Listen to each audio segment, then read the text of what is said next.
great responsibility. I could do this all day. This is it.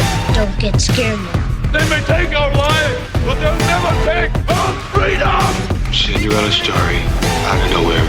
Did you know that the only thing we have to fear is fear itself? Capital hacking begins in 3, 2, 1. Yes, baby! Every time we hear it. Now, this happens to be the very first episode of all time of the world famous, in the future will be. I can fast forward to the future. I've watched a lot of DeLorean time travel. My name is Josh McCallen. Thankfully and gratefully, the host of Capital Hacking with our incredible friend and great co-host. Go ahead, Erik. Erik Cabral, hello, coming at you live. So I love the terminology live when you're talking about podcasting.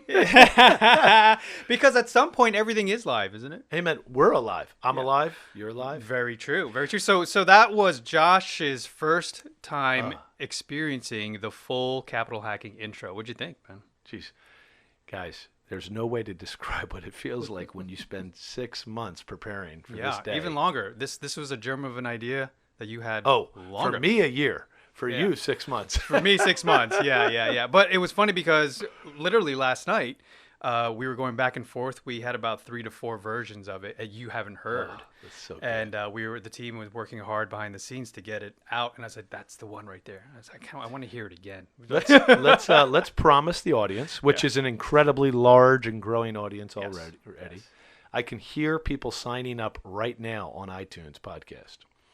But anyway, let's promise the audience, you and I, that we will, in a future episode, go line by line and explain why you and I painstakingly chose that intro. But not now. Not now. Yeah. But there's certain, everything is deliberate. Every little quote, every little soundbite has meaning. Yeah. But my favorite one is always a callback to Spider-Man. Amen, brother. I hope people heard that in there. Yeah.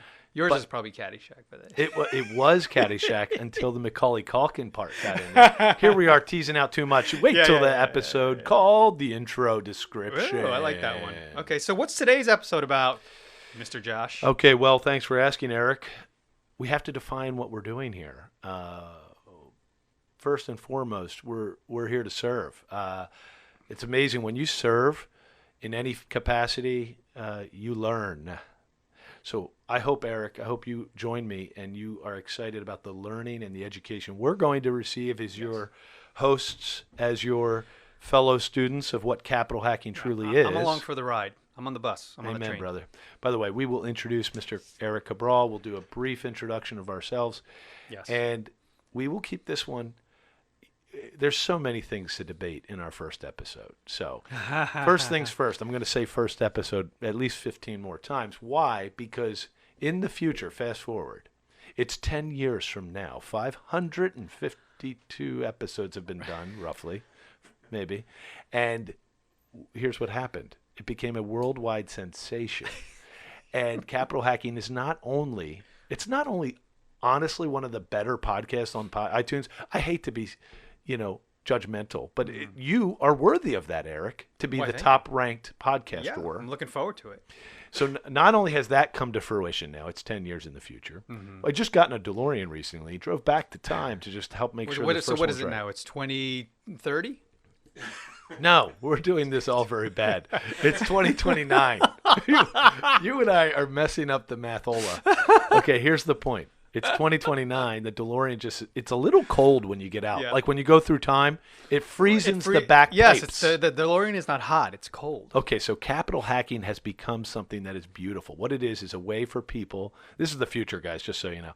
This is the future. In the future, people enjoy it because first of all, it's incredibly educational. There's tips and talents and techniques, and there's introductions to things that help people make more money, which is a good thing. But their lives become more and more fulfilled. So they end up creating, you'll love this, they ended up creating a network online. The best representation in the year 2019 of what capital hacking will be in the year 2029 is Bigger Pockets. Mm-hmm. No disrespect. We love them with all our heart. As a matter of fact, it's my favorite website and podcast, and we emulate them. Right. We want to be like Bigger Pockets. So in 10 years, It's a worldwide network of great people helping each other grow and helping each other find ways to raise capital, to utilize their own human capital better.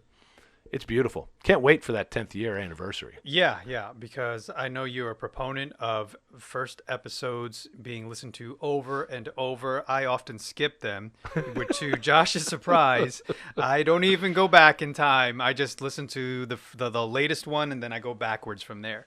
But I guess I'm weird like that, where some people like to read the end of a book first. I don't do that, but some people, it's that Well, type of thing. it's good. See, this is the dynamism. We're going to learn from each other. For me, I always hit the first podcast. So what happens for me, and I hope this is good for you guys on the radio, we're listening to we'll share with you some of our top 5 podcasts that we enjoy listening to. For me, I think my first ever real podcast I fell in love with was Real Estate Radio Guys, which is not a pop culture one. It's a real estate investment focused podcast. But boy, those guys, they put their heart into it. They learn their subject matter. They teach beautifully. Yeah. And they're authentic guys. I've actually got to meet Robert Helms and Russell Gray. So I personally emulate them. Okay, brother? Yeah. Okay, so then, of course, we've already mentioned Bigger Pockets. Mm-hmm. Now, you're going to have to say 1 or 2. I'm going to go to 3. I can get to 3. You give 2 more. I have plenty. Here's the next one. So Bigger Pockets, of course, Brandon Turner, Josh Dorkin, David Green now. Mm-hmm. Holy man, is that a high-quality podcast. Yeah, good The stuff. energy, the support, the positive attitude. There's a lot. I learn every time I listen to it. And then number 3 for me is Tim Ferriss. I hate to put him in the 3rd ranking. Yeah. But it's hard to listen to 2.5 hours of podcasting. If it wasn't for You the mean 2.5 hours, I would probably put him higher. Yeah. He's not a proponent of chopping them up. He just puts it all out there. He's a great interviewer. And that's edited though. That's him editing. So holy macaroni. Yeah. Imagine how long the real episode was. And you know what's interesting about Tim? He has a very intimate and close relationship with a lot of his guests. As I'm sure we will too. But like I'm talking, they go in like the steam room. And they go, do? yeah, he has like on his podcast. Well, yes, he did it once where they went into. I think he has a steam room, in his house or outside, because I remember him talking about stepping out into the cold, and they were recording. I get it. But anyway, it's a little fun and weird, but. Well, then you need to give 2 more podcasts to round out our top 5. Yeah. Well, I agree with you on Tim Ferriss. I listen to him all the time. But one of the first podcasts that I got into that sort of reaffirmed my spark, my entrepreneurial engine, was a show called Startup. And it's by Gimlet Media. The guy, his name escapes me right now, but he's the one that started This American Life. He was one of the hosts, and he started Gimlet Media, and they have dozens and dozens of great podcasts. So Startup is a really good one. And it was kind of meta because he was recording the podcast while he was building that company. So it didn't even have a name yet. Gimlet wasn't even a thing. So it's like, imagine we started recording and Capital Happy, and it didn't exist. By the way, the true fulfillment of capital hacking doesn't yet exist. True. So, right. It will evolve. Simultaneous. We're going to do this together with an audience of thousands. Yes, thousands and thousands and tens and hundreds of thousands. And I would say my second, Bigger Pockets was huge for me. That brought me back to podcasts, right? Listening. I had a long commute at the time, and I absorbed all of that. And that's how I got into real estate investing. It really gave me the confidence. Lately, I've been listening to my buddy, you heard him on the show, Jason Pfeiffer's Problem Solvers. It's tight. They're 25-minute episodes, which we're going to be shooting for here, but I'm sure we'll be spilling over from time to time. But it's unique when compared to other podcasts, the way he structured it. It's like reading an article. Wow. Yeah. It's really good. Good stuff. Okay, so now we have to explain why Erik knows every famous person in this country. Is because he runs a famous podcast called The Entrepreneur's Circle, which give the guy some credit. The guy is a master branding genius. Not only is he a good dude, but he came up with Entrepreneur's Circle, which then, because of its name value, helps you find new and bigger audiences every week, plus the content. Yeah. But people are probably tagging you before they even get a chance to listen to you because you came up with the world's best podcast name. Oh, and then the content delivers, buddy. You do a phenomenal job. I appreciate that. And everyone. And what's fun is now you and I are getting out there in the circles and networking with different groups, and the dynamic now is funny because we'll meet entrepreneurs and business owners. And remember, we were out the other yes, night. we were. And we met, multimillionaires that buy and sell and start businesses. And you introduced me to the owner and CEO of Fluber. And you said, hey, this guy's going to be on our show. And I was like, oh, Entrepreneur Circle? You're like, no, capital hacking. I'm like, we're going to have to fight now. Like, we're going to have dual guests, dueling I'm the banjo beneficiary of you being a worldwide famous podcaster. We get to help jumpstart the Capital Hacking Podcast. Yes. I could not be more grateful to you. Yeah. So those are some great podcasts. We emulate them. So now we have to step back, if you don't mind, and define what is capital hacking. And we all deserve an explanation here. Okay, just because we have a phenomenal logo and a killer intro doesn't mean you should listen. No, maybe you should just because of that. But here's what capital hacking is to us, okay, guys? We're not all born with the same amount of money in our family's bank account. We're not all born with the same talents, but we're all born with something deeper, and it's a beautiful dignity we have. So I always find it empowering to see how each person actualizes their own power. So what my point is, I enjoy watching people like my own children or you, Erik, as you built out an empire. You put together 3 things that I call capital. Forgive me for saying I. We call capital. We went and we had to look it up on the Wikipedias, okay? The Wikipedias, and I'm just kidding, it's Wikipedia, defines capital this way. Capital is wealth in the form of money or other assets available for a particular purpose, such as starting a company. I like to say, or such as turning what is in your brain into, reality. So capital, to me, is all about the power of creating action. As the definition on Wikipedia says, it's not just the money.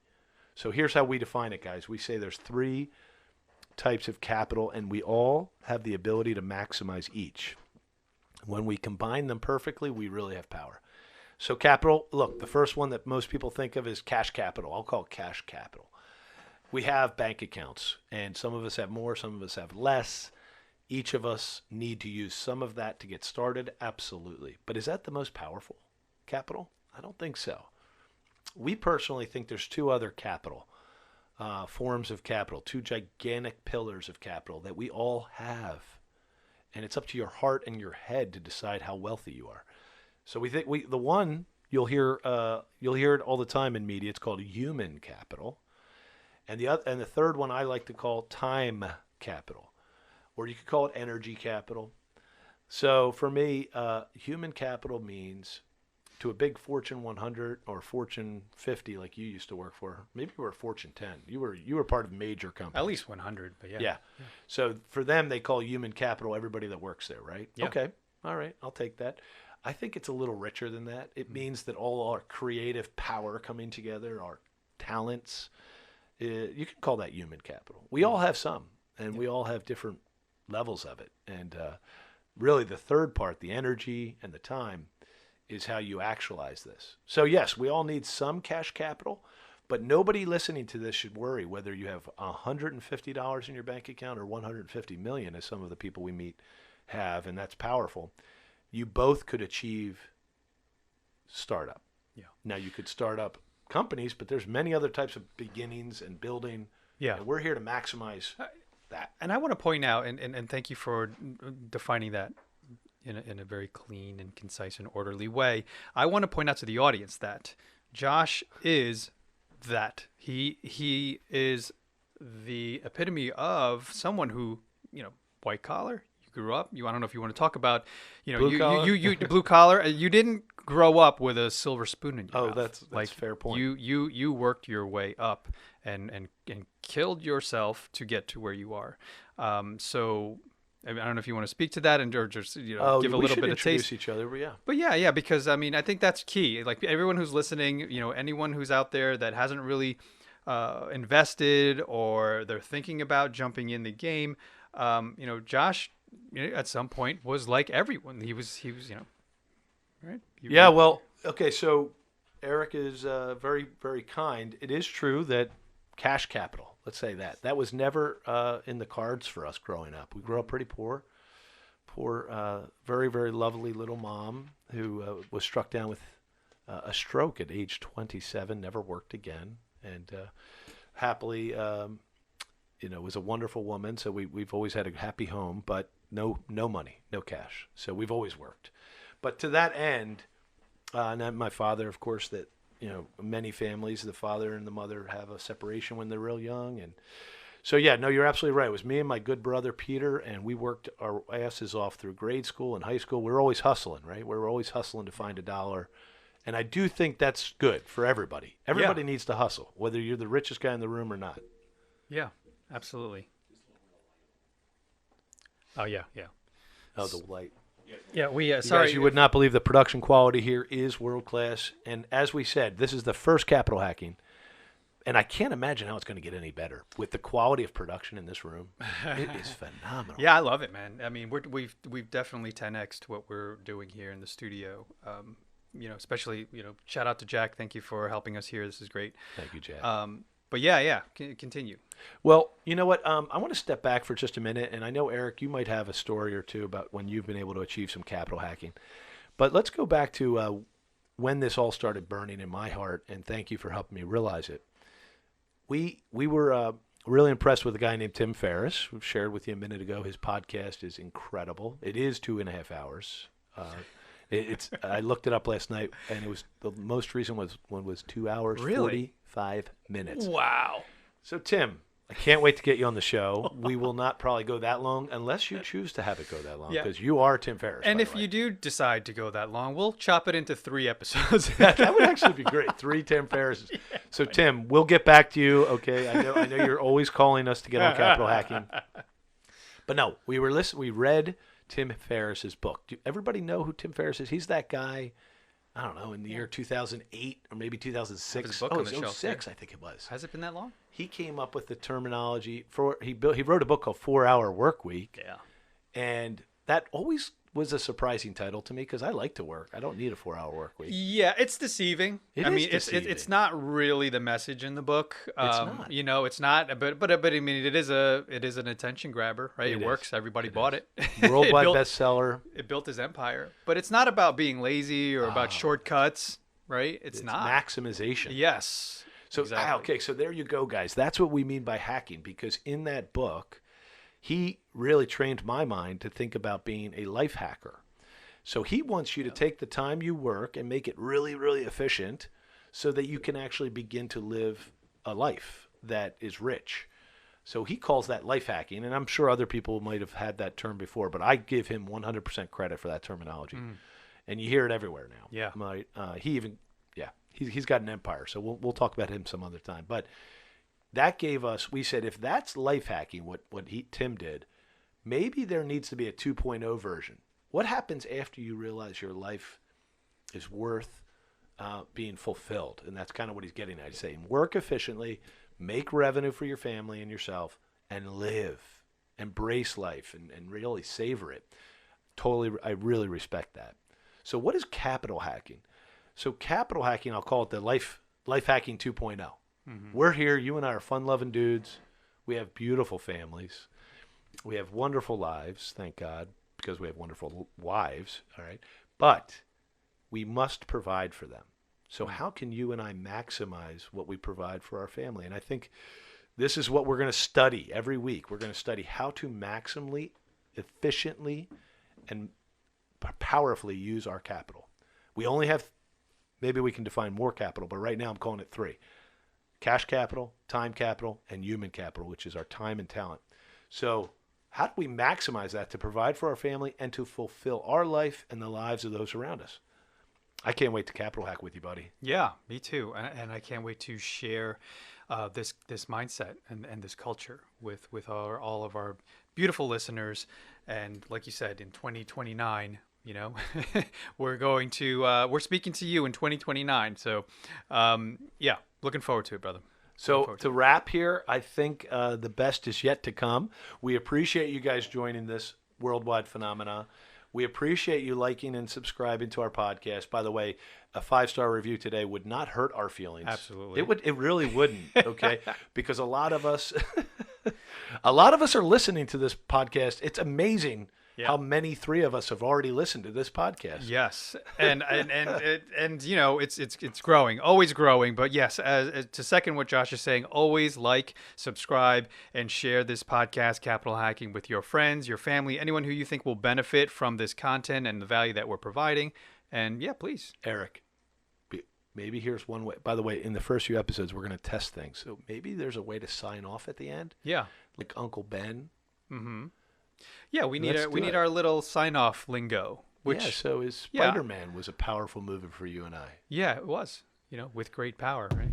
With great power comes great responsibility. Yeah. We'll leave you with that, and every week your power will grow, and you will have more and more fun with your responsibility. Ciao.